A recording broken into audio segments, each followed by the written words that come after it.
Hey guys, well, your favorite David Essel here, talking about relationships again. You know, in the world of counseling and coaching, and I have a lot of friends who are counselors, and they say the same thing, is that we get into patterns. It's interesting. Like all of a sudden you'll get 7 or 8 clients in a row that are looking for addiction recovery, or 7 or 8 clients in a row that need help with their business, or 7 or 8 clients in a row that have really strong problems with attitude. And then all of a sudden what's happened in our office recently is we've gotten about 8 clients in a row who are looking to find deep love, but they're separated. And so we talk about it, and then right after I'm working with all these people, all of a sudden another group of people come in, and several of them are looking for deep love, and they're dating people who are separated. And I go, oh my gosh, the pattern is wild, right? One of the worst mistakes, if you're single and you're looking for really deep love, one of the worst mistakes you'll ever make is to try to find it with someone who's separated. And why is that? And this is nothing against people who are separated. They're awesome people. But they're carrying so much from the past that they haven't been able to get rid of yet. Maybe they still have ongoing problems with the court system trying to get the divorce finalized. And so their time is split between worrying about the money and worrying about the anger or the rage from their former current partner, because they're still married, right? Or their children are still upset because of the fact that this hasn't come to finalization, and kids don't know where they're going and they're getting jerked all around. Well, that person who is separated cannot give you the attention that you desire and deserve. So if you date on a regular basis, or you're currently dating someone separated, or you're thinking about dating it, you've got to look at this very important key. They are not emotionally available. And if you're engaged in a relationship with them, that means you're not emotionally available either. Does that make sense? See, someone who's emotionally available will go, oh my God, I just found out that this guy that I'm really into, this girl that I'm really into is separated. I didn't know the first week or two, or I didn't know the first month or two, or they never said anything for 6 months, but now I just found out.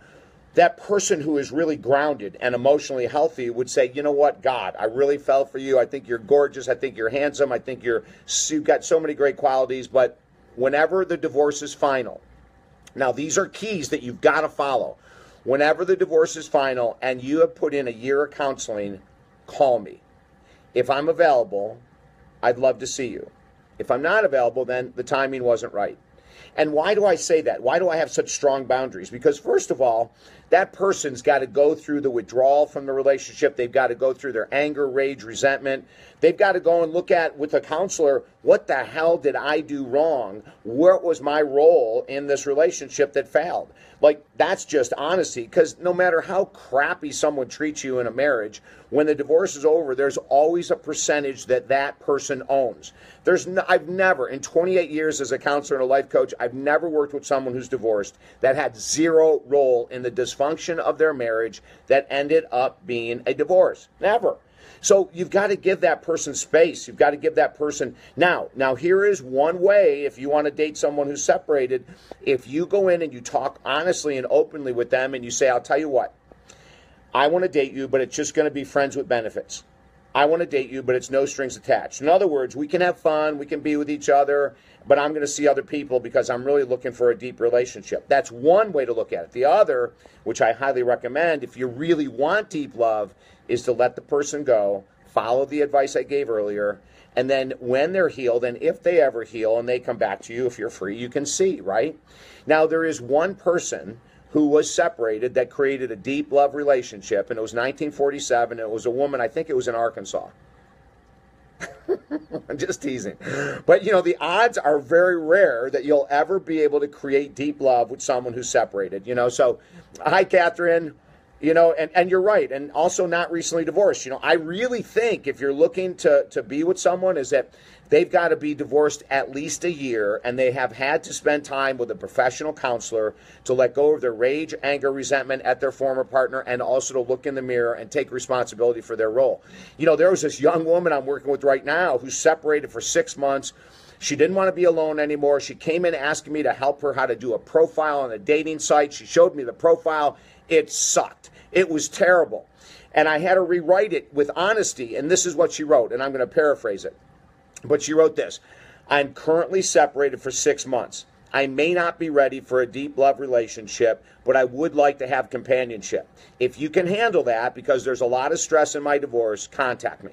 See, that's being honest, you know. That's like, oh my God, when she came back in and showed me what she rewrote, I said, there you go. Now, I still advised her not to get into the world of dating yet. But she said she really wanted to, so I said, okay, that's up to you. But if you're going to do it, at least be honest on your profile. Let people know there's a lot of drama and chaos in your life.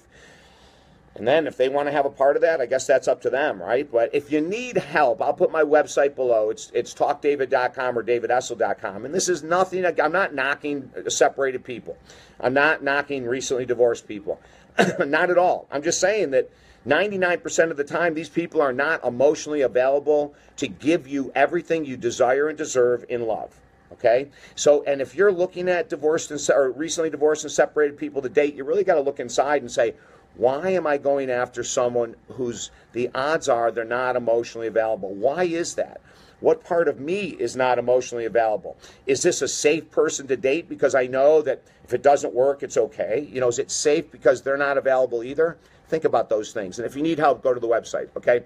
We have, as a matter of fact, a brand new book coming out in January called Focus. And I give several stories about people who I've worked with who were dating people that were separated and what happened. Some of it I shared here on the video, but there's a lot more in the book, okay? Have a beautiful day.